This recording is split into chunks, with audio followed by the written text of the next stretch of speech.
أحييكم بتحية الإسلام تحية مباركة من عند الله عز وجل. السلام عليكم ورحمة الله وبركاته.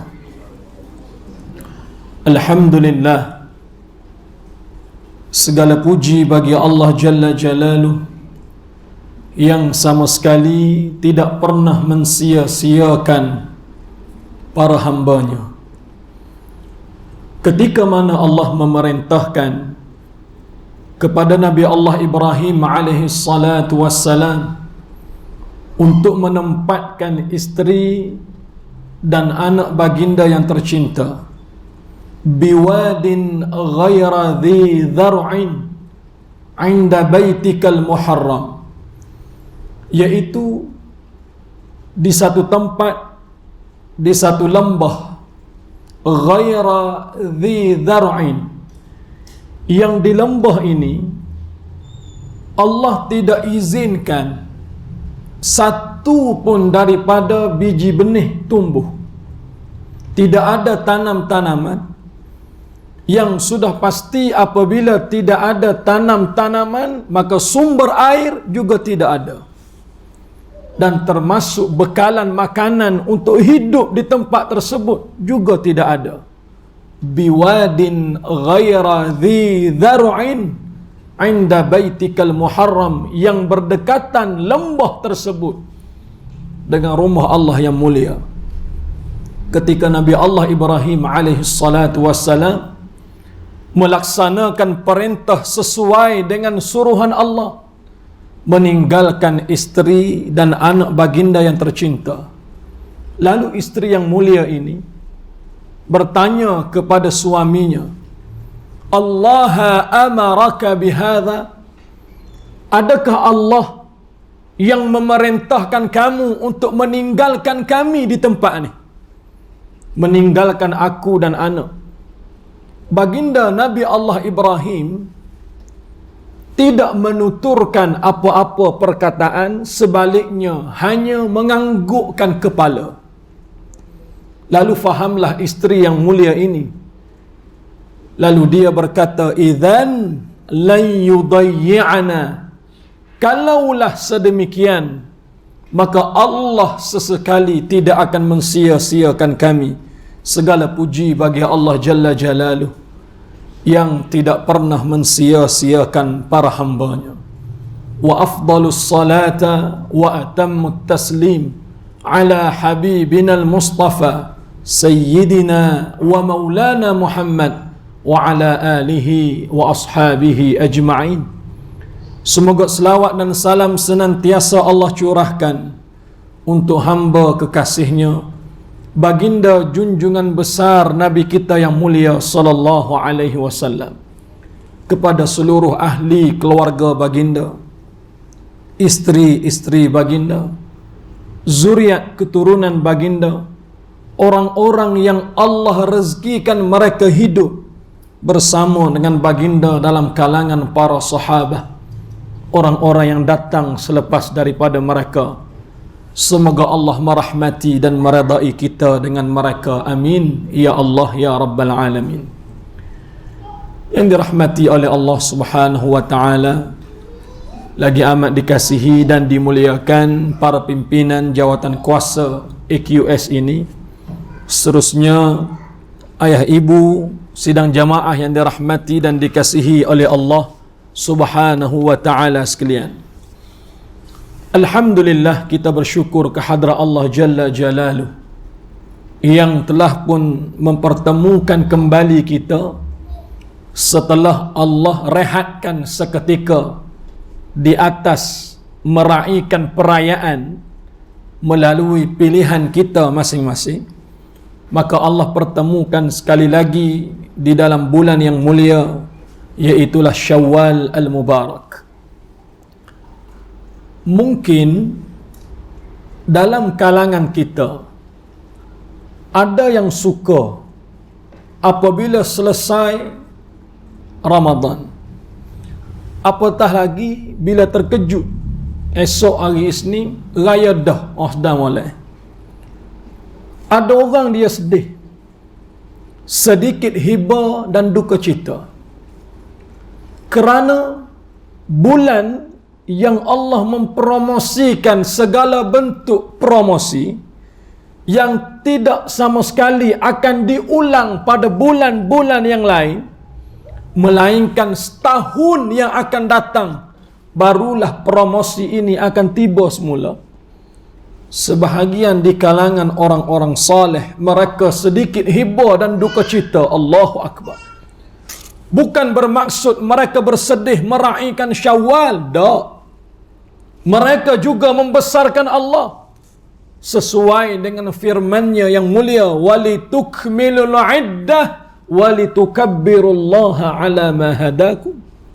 Sempurna puasa 30 hari, 29 hari cukup. Walitukabbirullah, bertakbir mereka membesarkan Allah Jalla Jalaluh. Allahu Akbar. Cuma bila keluar daripada Ramadan, mereka sedikit hiba. Al-Hafidh Al-Imam Ibn Rajab Al-Hambali rahimahullah, ataupun nama sebenarnya Abdul Rahman Ibn Ali Shihabuddin Ibn Rajab Al-Hambali, yang telah pun kembali ke rahmatullah pada tahun 795 Hijrah, sekira-kira di usia 59 tahun, semoga Allah merahmati beliau. Beliau bercerita tentang bagaimana duka cita orang saleh apabila Ramadan meninggalkan mereka. Kanu yad'una Allah sittata ashhur an yuballighahum syahri Ramadan, wa kanu yad'una Allah sittata ashhur an yuqabbila minhu. Orang-orang saleh 6 bulan sebelum bulan Ramadan itu sampai kepada mereka, 6 bulan sebelum bulan Ramadan itu sampai kepada mereka, doa-doa mereka telah sampai kepada Allah. Subhanallah. Nak masuk Ramadan 6 bulan lagi. Jauh lagi 6 bulan ni. Walaupun jauh, doa mereka sampai dah kepada Allah Jalla Jalaluh. Semoga-moga ayyuballighahum syahri Ramadan, supaya Allah sampaikan mereka dengan Ramadan. Wa kanu yad'una Allah sittata ashhur an yuqabbila minhum. Bila Allah rezeki kesempatan kepada mereka duduk dalam Ramadan, menikmati kebaikan, keistimewaan, kelebihan, ganjaran, kurniaan, segala-galalah ada. Selepas daripada itu, kanu yad'una Allah sittata ashhur, 6 bulan selepas daripada itu, istiqamah pula berdoa, an yuqabbila minhum, semoga-moga Allah menerima penak lelah ibadah yang telah mereka laksanakan di bulan yang mulia. Kita memberi ukuran kepada diri kita sendiri, terutamanya saya. Allahu Akbar. Rajin kita bangun pagi ni, masuk bulan puasa, awal kadang-kadang tak tidur tu sebab main game. Dan kita menikmati hari-hari yang ada, tak susah fikir nak makan apa, kemudian solat pula di awal waktu, solat pula berjemaah, solat sunat, kemudian mendirikan pula malam, sedekah ni min rih al-mursalah. Oh, cepat dengar saja bagi. Bila keluar Ramadan, momentum tu tidak ada. Dan orang kebanyakannya menjadi baik automatik masuk bulan puasa. Hak berat nak semayang, boleh semayang. Hak berat nak bangun sahur, boleh bangun. Dan yang tidak ada selera, boleh makan ketika berbuka. Subhanallah. Yang difikirkan oleh orang saleh 6 bulan selepas daripada itu, semoga Allah terima amalan tersebut. Yang saya tuan-tuan, kita ni boleh jadi akan berfikir, Tuhan terima ke tak? Nak istiqamah sembahyang 8 rakaat selepas solat Isyak tarawih 30 hari, bukan senang. Kita nampak orang pergi masjid, ya, duduk dia di situ, perhatian dia, khusyuk dia, tumpuan dia, segala-gala dia, bukan senang. Oleh kerana itu, kata Al-Imam Al-Hafidh Ibn Rajab, orang-orang soleh mereka cukup bahagia apabila membaca hadis yang diriwayatkan oleh Imam Muslim di dalam Jami' Sahih Muslim, yang kita semua sedia maklum, kita semua tahu, kita semua hafal. Apabila datangnya Ramadan, dibuka seluruh pintu-pintu syurga. Futtihat abwabul jinan. Pintu syurga ni, dalam riwayat Al-Imam Abu Dawud, fa innal jannata thamaniyata abwab. Syurga ni ada 8 pintu. Riwayat Al-Imam Abu Dawud, dihasankan oleh Al-Imam Fadilatul Syekh Nashiruddin Al-Albani rahimahullah. 8 pintu. Ada pintu salat, pintu jihad, pintu sedekah, dan segala-gala. Salah satunya nama Ar-Rayyan. Cuma orang sedikit salah faham. Pintu Ar-Rayyan yang disebut oleh Al-Imam Abu Dawud, la yadkhuluna fiha illa as-saimun. Ketika Allah tanya, aina as-saimun? Di mana orang-orang yang berpuasa? Ketika mana hari akhirat? Udkhulu, masuk melalui pintu ni. Apabila masuk semua orang-orang yang berpuasa, maka ditutup, tidak diizin siapapun. Sedikit salah faham kita, pintu Ar-Rayyan khusus untuk orang yang suka berpuasa sunnah, bukan khusus untuk Ramadan. Cuma bila dia berpuasa sunnah dan Ramadan datang, puasa dia comel, puasa dia molek, puasa dia baik, ada peluang untuk masuk syurga melalui pintu tu. Kita fikir apabila datangnya Ramadan, maka dengan puasa 30 hari itu kita masuk syurga melalui pintu Ar-Rayyan. Orang yang bermujahadah puasa dia, tak kira apa jua bulan, kurang lebih 2 hari seminggu, Isnin Khamis atau salah satu daripadanya, atau yang lebih hebat, Siyamun Daud, tuftah yauman, buka sehari, puasa sehari, buka sehari, puasa sehari. Subhanallah, hak ni ada peluang masuk syurga ni. Baik, orang-orang saleh ketika mereka mendengar pintu syurga dibuka, kata Al-Hafidh Al-Imam Ibn Rajab Al-Hambali, kaifa la yubashirul mu'min bifathi abwabil jinan. Bagaimana mungkin orang-orang yang beriman mereka tidak teruja ketika Allah sebut pintu syurga dibuka? Kita dengar bazar Ramadan buka pun kejutlah kita. Buka, boleh pergi tahun ni, kejutlah kita. Tu baru bazar Ramadan tu, bersesak-sesak payah, parking pula jauh, jalan tak kira, bukan salah. Tapi promosi Allah ni lebih hebat. Kaifa la yubashirul mu'min. Bagaimana mungkin orang mukmin tidak gembira ketika Allah sebut bi fathi abwabil jinan. Pintu syurga ini seluruhnya dibuka, seakan semua manusia layak masuk syurga. Wa kaifa la yubashirul muznib bi ghalqi abwabin niran. Dan bagaimana mungkin orang yang banyak dosanya, banyak silapnya, dia tidak rasa gembira ketika Allah menyebut ditutup seluruh pintu-pintu neraka, seakan Allah tidak benarkan Ramadan ini ada hambanya masuk ke dalam neraka. Allahu Akbar. Kaifa la yubashirul aqil biwaqti yudallu fihi syaitan. Bagaimana mungkin orang yang waras akalnya tidak bergembira ketika Allah menyebut bahawa syaitan itu dibelenggu. Ada khilaf di kalangan para sarjana Islam ketika membicarakan tentang bagaimana syaitan ini dibelenggu, dirantai, diikat.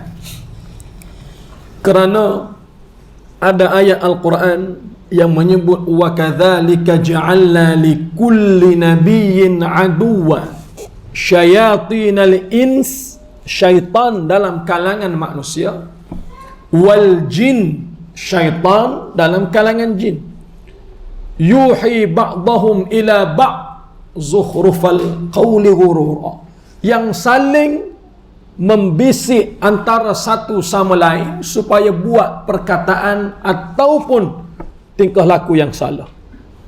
Yang dirantai itu syaitan dalam kalangan jin, yang tidak dirantai itu syaitan dalam kalangan manusia. Sebab itu kejahatan masih ada, kemudaratan masih ada, maksiat masih ada, dan tidak ada beza bagi mereka sama ada bulan tersebut Ramadan ataupun tidak. Sidang jamaah yang dirahmati dan dikasihi oleh Allah Subhanahu wa taala sekalian. Kesempatan yang baik pada malam ini, insya-Allah saya ingin berkongsi sedikit kisah yang telah pun Allah rakamkan di dalam Al-Quran, khususnya di dalam surah Al-Furqan, surah yang ke-25, berada pada juzuk yang ke-19, muka suratnya 362, iaitu pada ayat yang ke-27 sehingga 30. Bagi yang berkemampuan, insya-Allah sebelum kita tidur mungkin malam ni ada waktu ke lapangan, boleh sama-sama kita buka dan kita melihat pada ayat ni, supaya sedikit sebanyak memberi pengajaran dan iktibar, dan kita dapat mengambil manfaat daripadanya insya-Allah. Sekali lagi saya sebut, surah Al-Furqan, surah yang ke-25, juzuk yang ke-19, muka suratnya 362, bermula pada ayat yang ke-27 sehingga 30. Allah Jalla wa Ala berfirman, wa yawma ya'addu az-zalimu ala yaday yaqulu ya laytani ittakhadhtu ma'ar rasuli sabila ya waylata laytani lam attakhidh fulanan khalila laqad adallani 'anil dhikri ba'da idh ja'ani wa kana asy-syaitanu lil insani khadhula wa qala ar-rasul ya rabbi inna qaumi ittakhadhu hadzal qur'ana mahjura. InsyaAllah nanti boleh baca terjemahan, dan saya hanya kisahkan sahaja supaya ia memberi sedikit inspirasi dan manfaat kepada kita. Apabila kita merujuk ayat ini di dalam kitab Lubabun Nuqul fi Sahih Asbabun Nuzul yang dikarang oleh Al-Imam Suyuti, atau nama lengkapnya Al-Imam Jalaluddin Abdul Rahman Ibn Abi Bakar As-Suyuti rahimahullah, yang telah pun kembali ke rahmatullah sekitar tahun 911 Hijrah di usia 63 tahun, semoga Allah merahmati beliau. Dia membawakan kisah, iaitulah riwayat daripada Al-Imam Al-Hafidh At-Tirmidzi rahimahullah, dan di kalangan para ulama memberi hukum kepada hadis ini adalah hasan, dan sebahagian mendhaifkan, seumpama Al-Imam Darul Qutni, Al-Waqidi dan Al-Baihaqi, dan sahih menurut beberapa ulama yang lain. Ada satu kisah yang berlaku di Makkah. Seorang laki-laki yang bernama Uqbah ibn Abi Mu'aid. Uqbah ibn Abi Mu'aid. Sesetengah riwayat menyebut namanya Utbah, alif ta Utbah. Tapi yang lebih sahih dan lebih dekat adalah Uqbah. Tak apa, itu hanya khilaf, tapi namanya Uqbah ibn Abi Mu'ayth. Dia ada seorang sahabat yang bernama Ubay ibnu Khalaf. Ubay ibnu Khalaf. Kedua-dua laki-laki ni, baik Uqbah ibn Abi Mu'ayth dan Ubay ibnu Khalaf, merupakan businessman pada waktu itu. Orang kaya, pedagang, ada bisnes, ada projek dan sebagainya.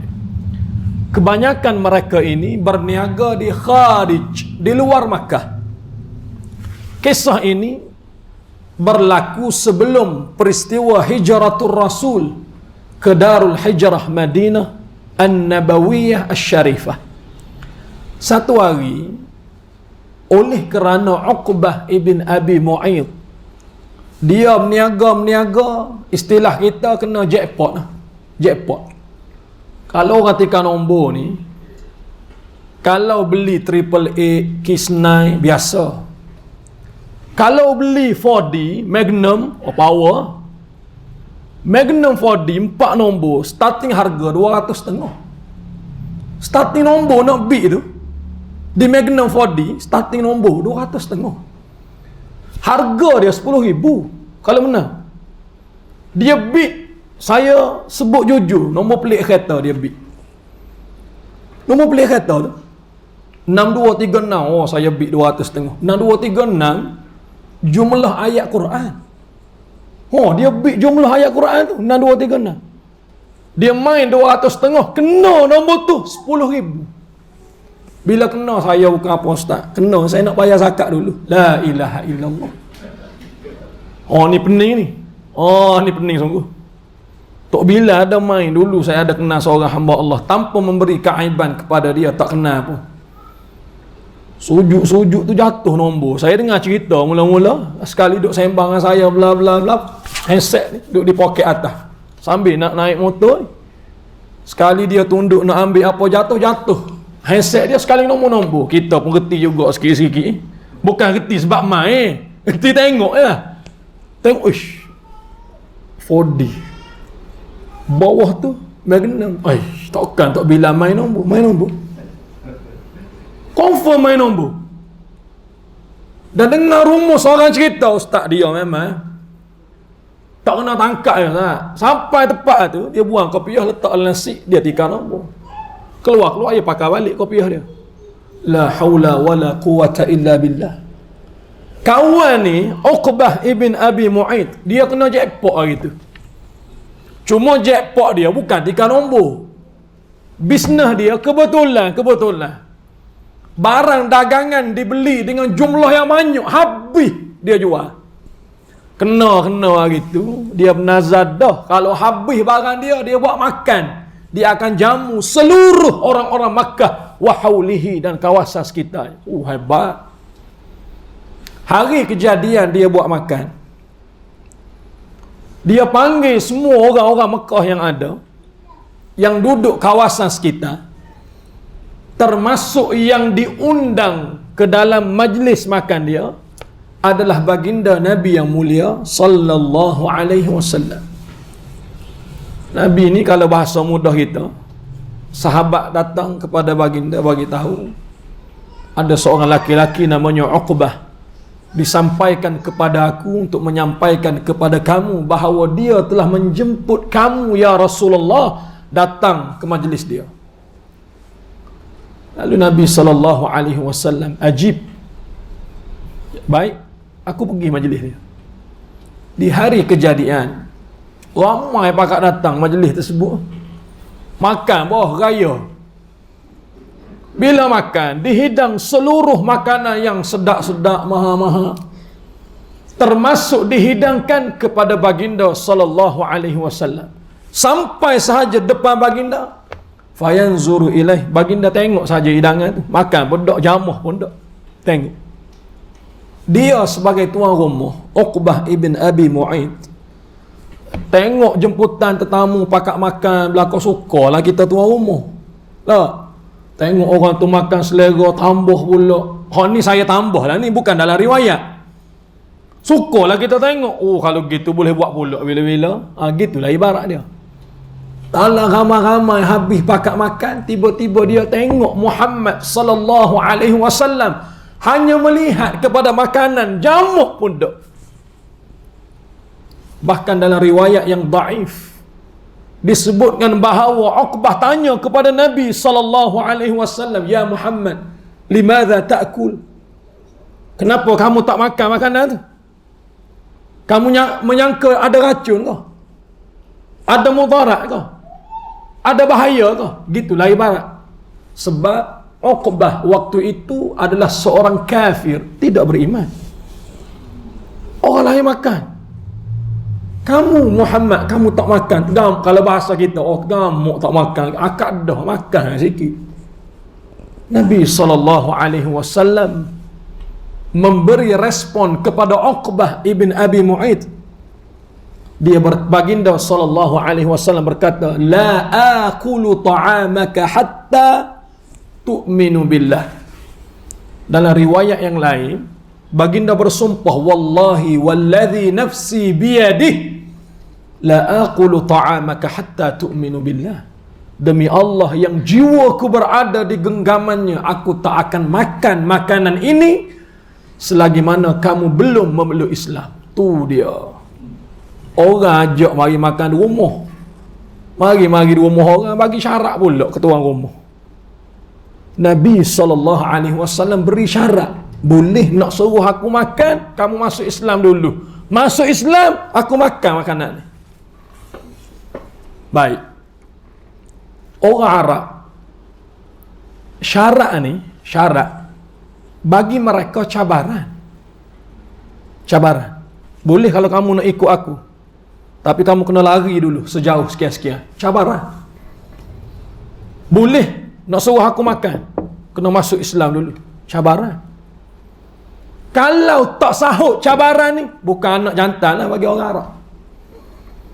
Dia ni bila dengar syarat yang Nabi SAW bagi ni bukan kecil, besar lah untuk dia. Kerana bila masuk Islam, dia pertaruhkan akidah dia tu. Dan belakang dia, bukan dia seorang, ramai kroni ni. At-tabi'un yang ikut dia, bukan seorang. Termasuk sahabat dia, Ubay ibn Khalaf.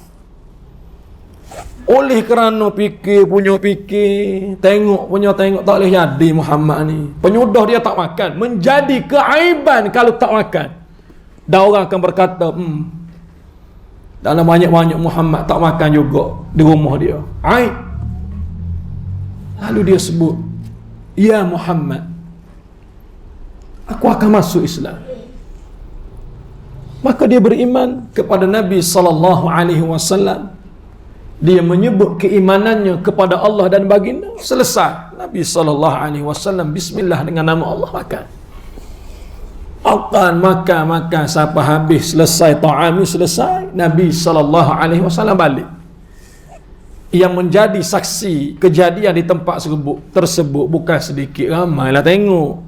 Nah, bila ramai tengok, sampai berita keislaman Uqbah ibn Abi Mu'aid ke telinga sahabat dekat dia yang bernama Ubay ibn Khalaf. Kawan ni, waktu Uqbah buat makan, dia tak ada di dalam kawasan, outstation lah mungkin. Bila dia balik, disampaikan cerita kepada dia, sahabat kamu Uqbah, hari tu dia buat majlis di rumah dia. Dia hidang makanan pada kita, habis kita makan belaka. Kecuali Muhammad. Bila dihidang pada Muhammad tak makan, melainkan Muhammad bagi syarat kepada dia, masuk Islam dulu, aku makan. Lalu dia ni akhirnya tak ada pilihan. Dia memilih untuk memeluk Islam dengan sebab Nabi SAW tak makan makanan dia. Lalu aku beriman. Sampai ke telinga Ubay ibn Khalaf. Dia tak selesa. Sama-sama main jackpot, takkan nak tinggal aku seorang. Sama-sama tikar nombor, tak boleh jadi. Tanya. Sampai kepada sahabat dia yang bernama Uqbah. Lalu Ubay tanya, "Ya Uqbah, ma syai'un balaghani anka. Wahai Uqbah, ni cerita apa aku dengar ni?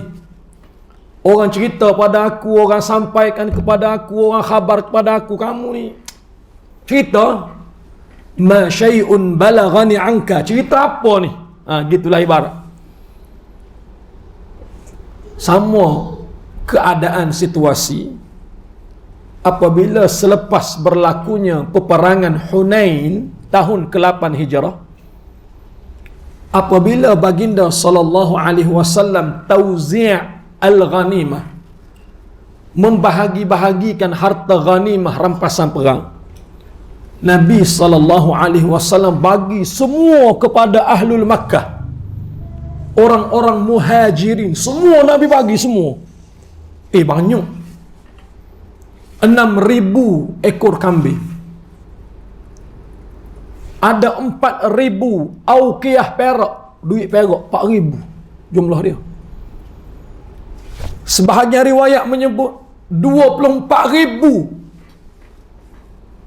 kambing, 6,000 tawanan perang. Yang keseluruhan harta rampasan peperangan Hunain Nabi bagi semua kepada orang Makkah, orang-orang muhajir. Sedikit walau seekor Nabi tak bagi kepada orang-orang Madinah. Nabi tak bagi, satu pun Nabi tak bagi. Yang dikenali orang-orang Ansar. Bila selesai Nabi bagi habis semua orang Mekah. Orang Ansar dengar berita ni. Sedangkan orang Ansar mereka julang Nabi dalam medan peperangan. Di kalangan orang Ansar ada menyebut, laqiya Muhammadan a'ilatuhu, Muhammad telah bertemu dengan kerabat dia. Fanasit, dia telah lupa kepada kita. Muhammad dah jumpa dengan kerabat dia, habis harta dia bagi. Kita satu sen pun tak ada. Sehingga ada kata-kata yang hebat. Pedang-pedang kami yang dibasahi dengan darah orang-orang Mekah yang mendapat nama dan habuan. Dahsyat. Ayat ni di kalangan orang Arab dia tak akan guna selagi mana dia tidak betul-betul kecewa. Dia akan sebut ketika mana dia kecewa. Pedang kami yang dibasahi dengan darah orang lain yang mendapat habuan. Dahsyat ayat ni. Sampai berita ni kepada Nabi. Nabi tanya, ma syai'un balaghani ankum. Berita apa yang telah datang kepada aku daripada kamu? Gitu kaedah dia. Ketika Uqbah ibn Abi Mu'ayt ditanya oleh Ubay ibn Khalaf, cerita apa yang sampai kepada aku tentang kamu? Lalu kata Uqbah ibn Abi Mu'ayt, wa kana yawman, satu hari, dakhala manzili rajulun syarif fa aba an ya'kula ta'ami hatta ashhada lah fa syahidtu lah. Satu hari aku buat majlis makan di rumah aku. Aku jemput habis genap orang datang. Termasuk yang datang seorang laki-laki, rajulun syarif, laki-laki yang mulia. Belum beriman, iktiraf Nabi itu orang mulia. Yang kita sebut Muhammad ibnu Abdullah Al-Amin sallallahu alaihi wasallam. Gelaran Al-Amin tu yang penuh dengan sifat amanah. Al-Amin tu bukan Allah yang bagi, bukan malaikat yang sebut. Orang Makkah yang menggelar Muhammad Al-Amin sallallahu alaihi wasallam. Walaupun di kalangan mereka sebahagian besar bukan Islam, mereka iktiraf Muhammad Allah, laki-laki yang penuh dengan amanah. Sebelum Abu Sufyan, ayah kepada Muawiyah, yang menjadi khalifah Islam yang pertama kerajaan Bani Umayyah, yang anaknya Muawiyah itu merupakan panglima tentera Islam, panglima armada laut pertama di medan Islam. Tak ada orang lain dah. Ketika Abu Sufyan belum masuk Islam, ditanya kepada Abu Sufyan, kamu ni tak puas hati sangat dengan Muhammad ni sebab apa? Abu Sufyan kata, illa wahidah, Hak lain aku setuju belaka dengan Muhammad, kecuali satu. Kerana dia mempromosikan Islam, seakan menidakkan agama nenek moyang kita ini tidak ada nilai. Hak ni aku julak, aku perang dia habis-habisan ni. Kerana apa? Agama nenek moyang ni seakan tidak ada nilai ketika mana agama yang dibawa oleh Muhammad tu datang kepada kita. Tapi kalau kamu tanya betul-betul aku tentang Muhammad, wa kana rajulun salih wa laysa ahadan aslaha minhu aw khaira minhu.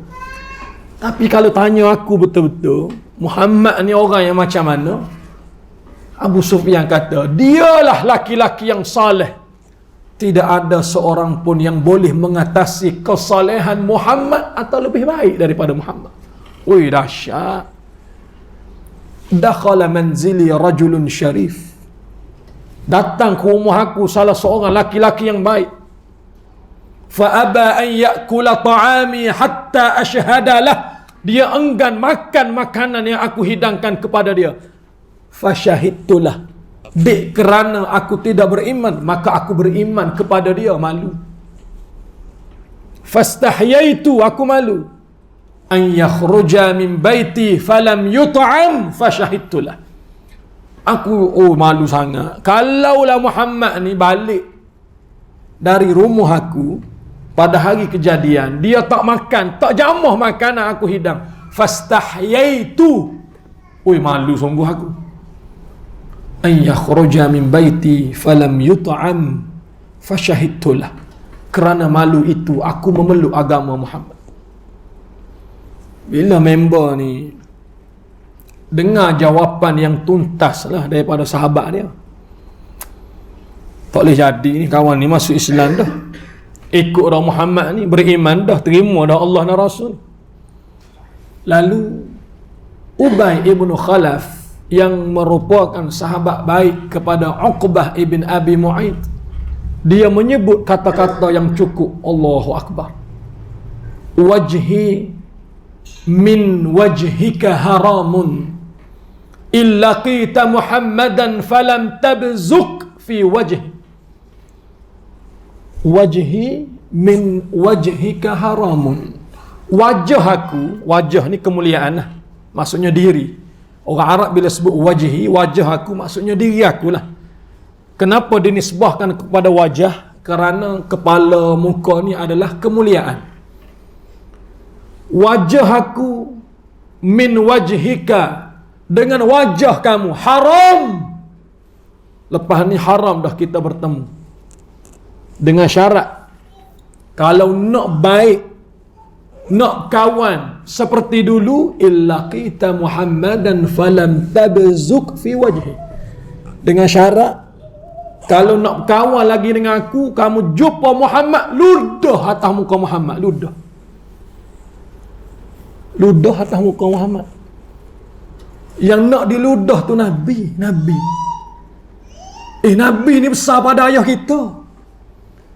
Orang buat lebih kurang pada ayah kita pun, jangan main-main.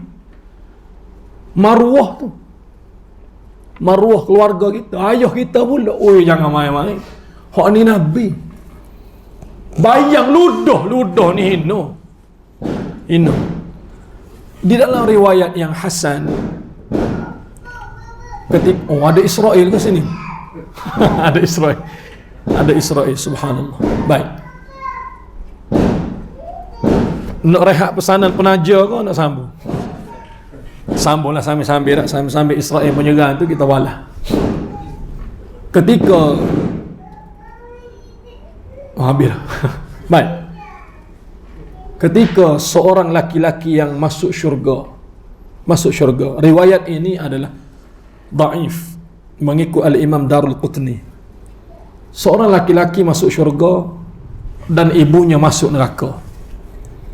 Allah izinkan ahli syurga melihat azab ahli neraka. Allah izinkan. Laki-laki ni tengok dalam kedahsyatan azab tu, yang kena azab mak dia sendiri. Dia tengok mak dia, Allahu Akbar, kena azab dalam neraka. Dia masuk syurga, dia anak, dan ini adalah ibu aku.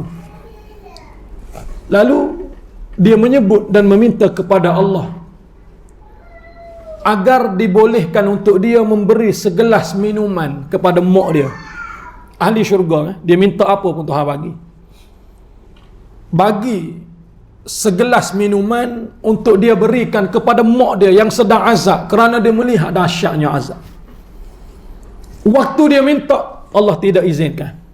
Tidak izin. Walaupun mak dia, sedangkan dia berada di syurga pada waktu itu, Allah tak izin. Allah menyebut yabqa finnari finnar, yang kekal dalam neraka, disitulah kekalnya dalam neraka. Subhanallah. Akhirnya dia minta kepada Allah, kalaulah ya Allah tidak diberi izin untuk memberi segelas minuman kepada mak aku, izinkan aku ludah mak aku. Ludah. Supaya dengan air ludahan itu sedikit sebanyak mampu meringankan azab dia. Kita tak ludah, bukan tak ludah.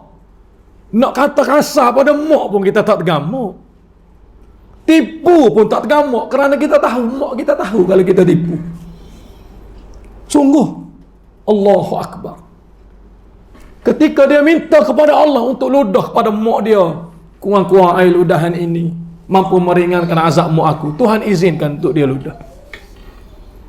Kawan ni memberi syarat, nak kawan, nak cakap, nak bersembang dengan aku lagi lepas ni, boleh dengan syarat apabila kamu bertemu dengan Muhammad, kamu ludah muka dia, baru kita boleh bertemu semula. Subhanallah.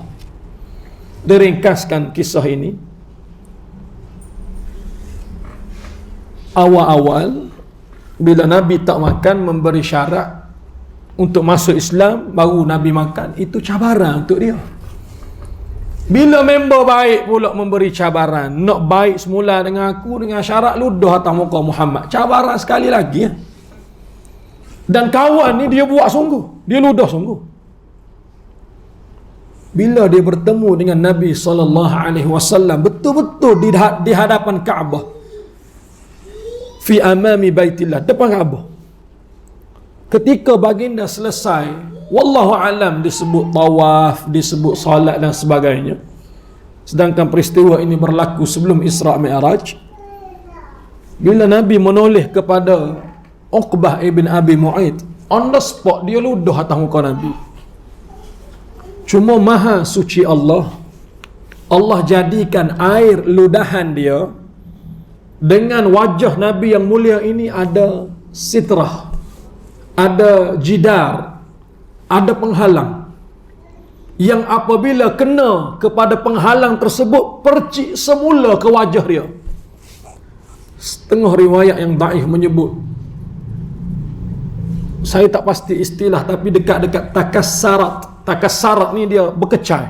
Gelas bila jatuh dari tempat yang tinggi, kena pula permukaan yang orang kata apa, mozaik dan sebagainya, dia pecah tu, berkecai.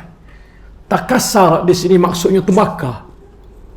Terbakar wajah dia, sehingga berubah menjadi warna hitam wajah dia, terbakar. Dan istilah terbakar ni pula bukan maksud terbakar nyala api, wallahu alam. Terbakar tu kita tengok kesan daripada terbakar lah. Seperti mana disebut takassarat, pecahnya gelas tu, kita hanya melihat kesan pecahan tersebut. Nabi SAW setelah dia buat seperti itu, baginda menyebut kata-kata yang penuh semangat, lau alqaka kharijan min Makkah illa alautu ra'saka bisayf. Nasib baik kamu buat ni dalam Mekah, kalau aku jumpa kamu luar Mekah, aku pancung kepala kamu.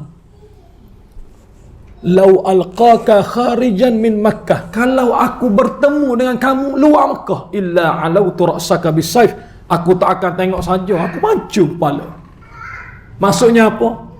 Ludah pada wajah orang ni, apatah lagi pada wajah Nabi, perbuatan yang penuh kehinaan, selayaknya dipancung kepala. Gitulah ibarat. La haula wala quwata illa billah. Allah cerita di dalam ayat ni 27 sampai 30, penutup ayat yang ke-30, kata Nabi sallallahu alaihi wasallam, Ya Rabbi inna qaumi ittakhadhu hadzal Qur'ana mahjura. Wahai Tuhan, sesungguhnya kaum aku ini, mereka menjadikan ayat-ayat kamu adalah ayat-ayat yang ditinggalkan semata-mata. Semoga Allah tidak menjadikan kepada kita orang-orang yang meninggalkan ayat-ayat Tuhan, khususnya ketika mana kita telah keluar daripada Ramadan dan kita masih lagi membaca ayat-ayat Al-Quran. Sebagai kesimpulan, sidang jamaah yang dirahmati oleh Allah,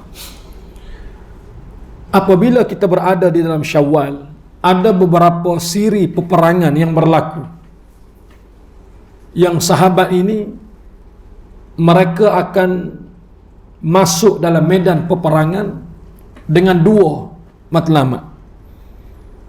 Satu, idza mata ka'annaka syahid. Kalau masuk, mati syahid untuk dia. Wa idza najaha hadza min fadli rabbi. Kalau peperangan itu berjaya, menang Islam, menang orang-orang beriman, itulah nikmat kurniaan Allah Subhanahu wa ta'ala. Salah seorang yang masuk dalam medan peperangan, siapa lagi kalau bukan Khalid Ibnul Walid. Riwayat ini tanpa disebutkan darjat atau martabat dia, dan diceritakan memasuki peperangan Khalid Ibnul Walid melebihi 100 peperangan, baik sebelum dia memeluk Islam ataupun dicampur dengan selepas Islam. Kalau sebelum Islam, ketika esoknya dia ingin keluar berperang, orang-orang besar, kabilah-kabilah ini mereka akan datang kepada Khalid. Mereka akan menyebut bithaman ya Khalid, dengan satu nilai ke, maksudnya berapa duit kamu nak? Ni nak masuk perang ni, berapa duit kamu nak? Kamu sebagai qaid, sebagai panglima, berapa duit kamu nak? Khalid kata bithaman, dengan nilai, terpulang berapa nak bagi? Bagi sebelum perang. Perang tak menang, tak tahu lagi benar ke tak, bagi dulu, lepas pada peperangan. Kalau menang, banyak lagi habuan. Bila dia masuk Islam, keesokan harinya kalau peperangan, dia akan duduk di atas tikas jadah dia, fayabqa, dia menangis hatta ghasala wajhi, sehingga basah muka dia. Duduk atas jadah ni, esok nak perang, duduk atas jadah. Fayabqa, menangis, dia menangis, bercucuran air mata. Faghasala wajhi, seakan wajah dia tu mandi dengan air mata. Sambil dia istighfirlah, dia istighfar. Kerana apa? Dulu masuk medan peperangan dengan duit aku masuk. Maksudnya aku berjuang untuk harta, benang harta aku dapat. Sekarang aku berjuang dengan akidah untuk agama. Yang aku julang ni, menangis, dia menangis. Masuk medan peperangan, Allah tak izin dia syahid. Allah takdirkan pengakhiran hidup dia di usia 71 tahun kurang lebih, hanyalah terlantar di atas ala firashihi, tempat pembaringan dia, sorang-sorang dalam rumah dia. Dan apabila dismadikan jenazah dia, lebih daripada 100 kesan kelar ataupun luka yang ada di badan. Maksudnya apa? Maksudnya dia perang sungguh. Dia masuk dalam medan peperangan tu, dia perang sungguh, dia berjuang sungguh. Dan lebih-lebih lagi, apabila kesan itu ada di badan, menjadi saksi dia di hadapan Allah Subhanahu wa ta'ala terhadap apa yang telah dipertaruhkan. Cuma kita ketika keluar Ramadan bukan untuk berperang, tetapi untuk menjaga kebaikan yang telah kita buat di dalam bulan Ramadan. Dan jangan sesekali saya tuan-tuan dan sia-siakan apa yang telah kita usahakan. Semoga Allah merahmati dan memberi kekuatan kepada kita, dan semoga Allah juga memberikan kesempatan sekali lagi insya-Allah untuk berada pada bulan Ramadan al-Mubarak yang akan datang dengan izin daripada Allah Subhanahu wa ta'ala. Sekali lagi terima kasih di atas perhatian, mohon maaf di atas segala kekurangan. insya-Allah kita akan bertemu di lain kesempatan. Aku qauli hadza wa astaghfirullahal azim li wa lakum, wabillahi taufiq wal hidayah. Wassalamualaikum warahmatullahi wabarakatuh.